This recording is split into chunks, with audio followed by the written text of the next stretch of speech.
Guys, this is a quick video, but we are going to be checking out something crazy in today's video. Yes, the dark side of Cocomelon. Let's hop straight into it because Cocomelon is literally so viral right now. Like, it's not even funny.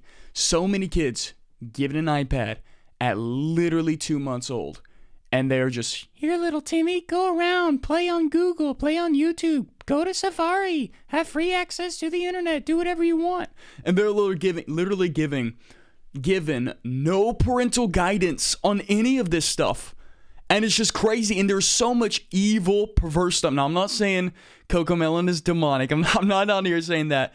I just want you to watch this, form your opinion. Let me know what you think in the comments, because my gosh, check this out. My son is almost 2 and I've been letting him watch Cocomelon, but now I had to get him speech therapy so I can get him to talk. There are hundreds and hundreds of anecdotes in which parents mention the exact same problem. The Cocomelon show is so insanely addictive, it's being compared to nicotine and causing developmental issues amongst the kids who can't stop watching. Yikes. Children's TV expert Jerica Sands calls it the most damaging show a child can watch, explaining the sneaky ways in which they make the show addictive. Firstly, there's the colors. Take for example the wheels on the bus. The 3 main colors, blue, green, and yellow, are all at maximum saturation, meaning they cannot be made any brighter, no matter how hard. Which, by the way, look. Let me just show you this. Let me pause it. People are like, I don't know why this generation's so much different than the 50s and 60s and 70s. It might be what they're consuming. Check this out. Look, this is cartoons. I just looked up old 50s cartoons. Look at all of it. The colors aren't like the colors that we have today. These are all like neutral, just normal colors. And then you have this. Hard you try. Extreme saturation is normally used for alerts and notifications, as it's exciting, dynamic, and attracts attention, which is why it's also used in slot machines. Cocomelon puts these colors in perfect contrast, making them appear even more vibrant, which is different to, for example, Bluey, in which the colors instead blend together. Cocomelon's also different because it's highly repetitive. There's a reason they have 38 videos with over 1 billion views. A child's brain is wired to learn through repetition, so it feels right to them to watch this. 38 videos with over 1 billion views, did he say? My goodness. That is actually crazy. That is actually crazy. I mean, kids nowadays, they aren't even playing outside anymore. Why? Because they just want to go out, they just want to stay inside and just play on their iPad. It's crazy. Same thing over and over again. Cocomelon abuses this in almost every video. For example, in the Yes Yes Playground song, they pick a word to repeat 3 times. Did you see that? It said 3.1 billion views. Times in every sentence, pairing it with a subtly repeating background lullaby, keeping children hooked. Literally no show or movie puts my son into a deep trance the way Cocomelon does. The second it's on the TV, he turns into a toddler zombie who doesn't see or hear anything else that's going on in the room. This is only exacerbated by Cocomelon subtitles, which have also been a heavy point of criticism. The letters are not educational. I can barely read them fast enough. It's simply another interesting element to capture your little one's attention. Yeah, everything is about attention. What did they just recently come out and say with the study? They said that kids actually and adults have less of an attention span than a goldfish. Dopamine from the cell phone. And it's starting now with kids. Keep watching. Cocomelon explains in every description, our goal is to help make learning a fun and enjoyable experience for kids, giving you the peace of mind that your children are receiving quality educational content. But people have argued that they're teaching exactly what children shouldn't do. For example, in the No No Bedtime song, the baby refuses to brush his teeth, have a bath, put on pajamas, or get in bed. The education is that he eventually agrees to do so, yet a TikTok user was critical, stating, anytime I'd ask my son to do a simple task, he'd say no, no, no. He's sitting there watching Cocomelon, which taught him no, and to say no to me. On the topic of education, Jerica Sands stated, these people don't give a shit about our children. They care about money. That's it. Your child's cognitive development in direct exchange for their wealth, and there's pretty good evidence supporting this. A New York Times journalist visited All of these people, you would think like, why are they doing this to the children? Why do people do anything evil? It's because of money. The Bible even states that. The love of what?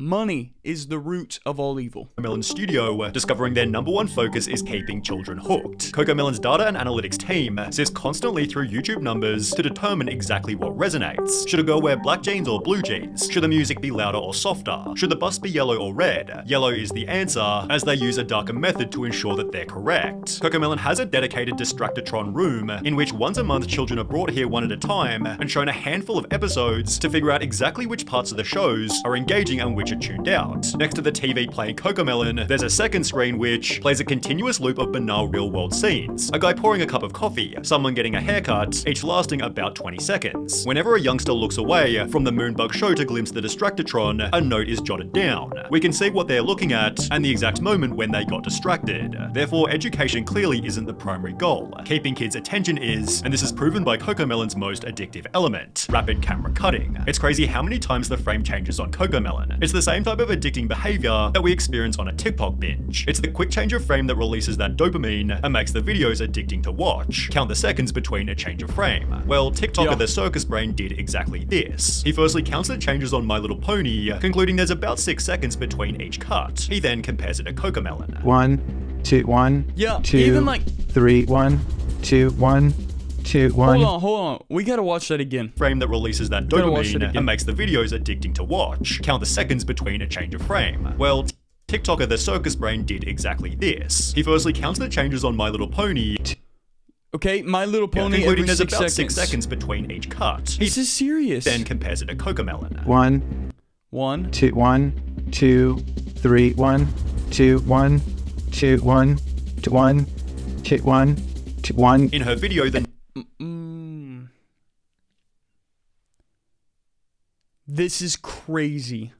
nightmare that is Cocomelon, Savantix draws a similar conclusion. She found that 96% of the shots in Baby Shark were shorter than 2 seconds. She then compares 4 different animated shows, again finding Cocomelon has the shorter shots. The longest shot on a Cocomelon video was 6 seconds. The longest shot on Arcane was 8 seconds. The longest shot on Bluey was 27 seconds. And the longest shot on Encanto was 18 seconds. Which when combined with every other element, creates some terrifying statistics. Dr. Kristen Summer explained that when showing an infant normal video content, they'll focus on the screen just 11% of the time. However, when the video is instead switched to Cocomelon, their screen engagement skyrockets to a whopping 74%. This therefore produces stories such as this. I used to volunteer for a preschool and they had song time. A Cocomelon video came on, and all of the tots stopped what they were doing, put down their cheese crackers, and remained fixated on the screen for the duration of the video. That's it was like, honestly you know kind of what that terrifying. sounds YouTuber like? Saberspark shared his own. Do you know what that sounds like?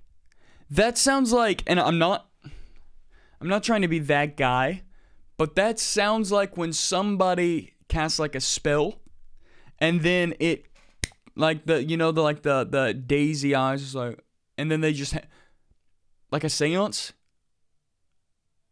Whoa, it's a little too familiar.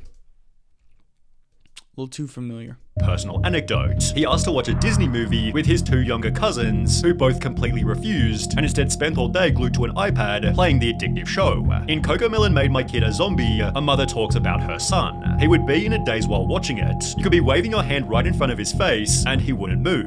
It was almost scary. This was also discovered by Sarah Mills 98, who explained when the Cocomelon addiction is so real that my 1-year-old can navigate the TV to turn it on by himself. However, nothing shows the addiction better than the Cocomelon TikTok trend. Parents will play the show's intro loudly and video their kids sprinting toward the Watch this. television, where you can witness their mood change instantly. The New York Times journalist found something similar. The kid in the Distractatron had shown up in the midst of a tantrum, which ended the second he heard the Cocomelon theme song. It was no surprise to Wheeler, the head of research. 99% of kids, he said, if they're having issues when they get here, once that Cocomelon song comes on, they're like, life is okay, all is good with the world. Obviously, there's a reason for this. Cocomelon is so hyperstimulating that it actually acts as a drug, and what happens when you take the drug away. Young children experiencing symptoms of addiction and withdrawal, obviously leaving them completely dysregulated. TikTok user ThePoff1 filmed what happens when you take the show away, explaining he'll be inconsolable. Look at that young kid.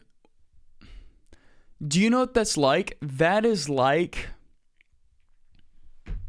like a drug addict when they get off of drugs because they're addicted.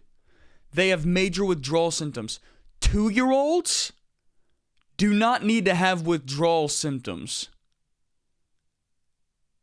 Are you hearing me? It's,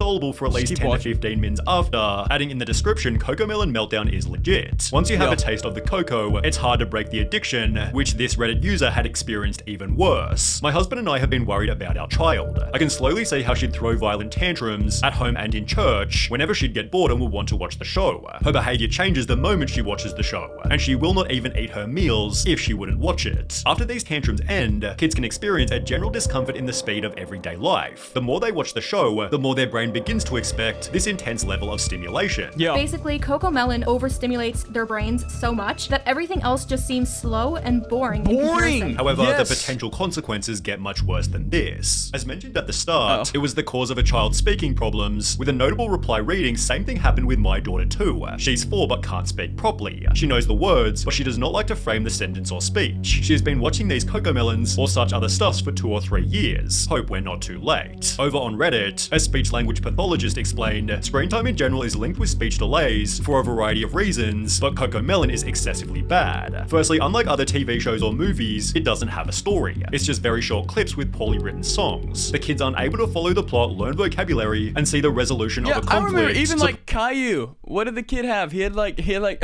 cancer or something. There's always a plot to all of these videos, right? And all of these TV shows.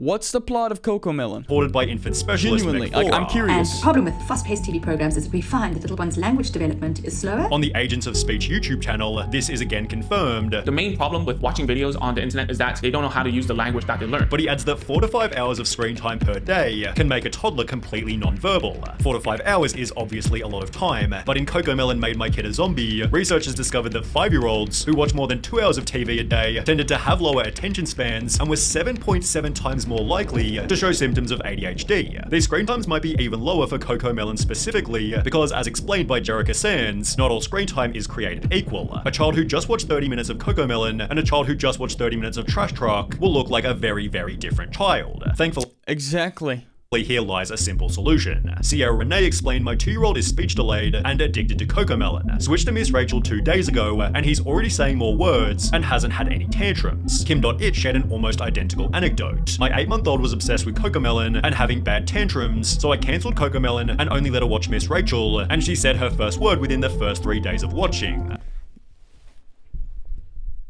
Said her first word within the first 3 days of watching. Like that right there. You know what? There is an agenda behind this. Clearly if you parents are- can't see that, I don't know how I can help you. Really. Able to simply change the channel, but not before leaving Cocomelon a massive amount of dislikes. They've therefore earned the title the absurdly popular kid show parents hate, and Cocomelon has actually responded to the criticism that explain our shows are not intended to replace outdoor playtime or playdates. They have a place in children's entertainment time, and as with food, exercise, etc., it comes down to each parent to find the right and appropriate balance for their children. Our responsibility is ensuring that the quality of the content that we produce is high and beneficial for the development of a child's cognitive and soft skills. Really. You know, just some of this stuff, it doesn't make sense. Really. This is what I'll tell you. If you're a parent, let your kids be bored. Your kids do not need to be filled with all of this excitement every single 24/7. It doesn't need to happen. Your kids need to be bored. They need to know what it's like to sit in the car and wait on you while you're in the grocery store. Like for me, my parents did that, you know? They need to know what it's like for you to say, hey, at 8 p.m., you give me your phone and you don't have it until the next morning. They need to know what it's like where the moment you wake up, it's not you grab your tablet and you watch content before you ever even make breakfast. No. It needs to come back to the basics, guys. And as simple and innocent as it sounds, it's not. It's really not. Like all this stuff has an agenda. If you can't see that, all this stuff has an agenda. Every single thing that you see out there has an agenda, guys. And we need to wake up and train the kids why this is so wrong.